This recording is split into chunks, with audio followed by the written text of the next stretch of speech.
Hi, hello, నమస్తే. Welcome to BVR TV official. మిత్రులారా, నేను మీ బీవీఆర్ రావుని. కేంద్ర ఆర్థిక శాఖ మంత్రి నిర్మలా సీతారామన్ 2025-26 ఆర్థిక సంవత్సరానికి గాను ఈరోజు పార్లమెంట్లో బడ్జెట్ను ప్రవేశపెట్టారు. అది మీ అందరూ చూసే ఉంటారు లైవ్లో. నిర్మలా సీతారామన్ కేంద్ర బడ్జెట్ను ప్రవేశపెట్టడం ఇది వరుసగా 8వసారి రికార్డ్. నిర్మలా సీతారామన్ ఈసారి కేవలం 75 నిమిషాల బడ్జెట్ ప్రసంగం మాత్రమే చేశారు. అది ఇవాల్టి ప్రత్యేకత. గతంలో సుదీర్ఘమైన బడ్జెట్ ప్రసంగాలు చేసిన వారి జాబితాలో ఈవిడ కూడా ఉన్నారు. కానీ ఈసారి 1 గంట 15 నిమిషాలు మాత్రమే బడ్జెట్ ప్రసంగం చేశారట. సో నిర్మలా సీతారామన్కు ఇది రెండో అతి చిన్న బడ్జెట్ ప్రసంగం. ఇంతకుముందు 2024 లోక్సభ ఎన్నికలకు ముందు ఫిబ్రవరిలో ప్రవేశపెట్టిన మధ్యంతర బడ్జెట్ ఏదైతే ఉందో అప్పుడు ఆమె 56 నిమిషాల బడ్జెట్ ప్రసంగం చేశారట, అంతే. సో ఇక నేటి బడ్జెట్ ప్రసంగం ద్వారా నిర్మలా సీతారామన్ పలు రికార్డులను సొంతం చేసుకున్నారు. అత్యధిక సార్లు పార్లమెంట్లో బడ్జెట్ను ప్రవేశపెట్టిన మహిళా మంత్రిగా, అత్యధిక సమయం బడ్జెట్ ప్రసంగం చేసిన మంత్రిగా నిర్మలా సీతారామన్ రికార్డు సృష్టించారు. 2020లో నిర్మలా సీతారామన్ 2 గంటల 40 నిమిషాల పాటు బడ్జెట్ ప్రసంగం చేశారు. బడ్జెట్ చరిత్రలో ఇది చాలా సుదీర్ఘమైన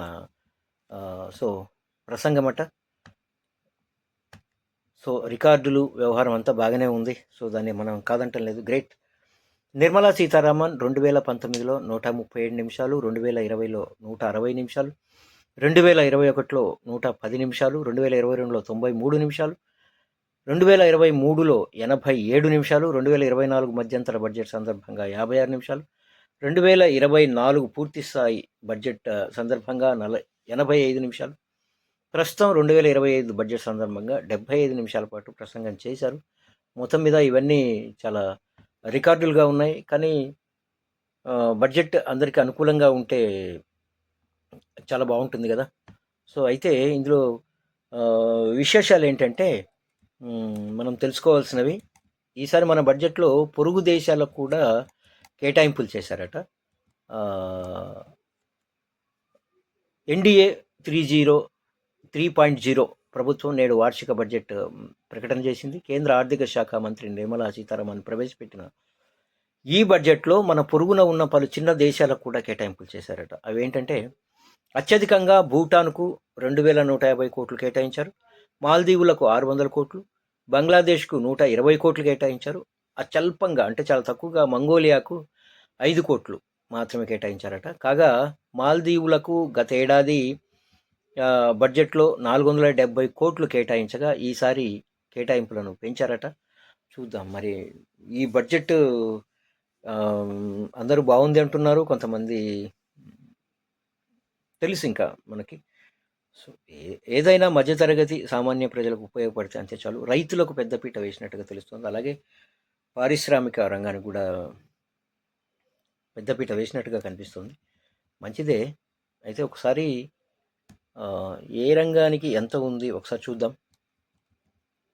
మీరు కేటాయింపుల్లో రక్షణ రంగానికి 4,91,732 కోట్లు కేటాయించారు. అలాగే గ్రామీణాభివృద్ధి కోసం 2,66,817 కోట్లు. హోంశాఖ ఏదైతే ఉందో దానికోసం 2,33,211 కోట్లు. వ్యవసాయం దాని అనుబంధ రంగాలకి 1,71,437 కోట్లు కేటాయించడం జరిగింది. అలాగే విద్యారంగానికి 1,28,650 కోట్లు. అలాగే ఆరోగ్య రంగానికి 98,311 కోట్లు, చాలా తక్కువ. పట్టణాభివృద్ధికి 96,777 కోట్లు. ఐటీ టెలికాం రంగానికి 95,298 కోట్లు. అలాగే ఇంధన రంగానికి 81,174 కోట్లు.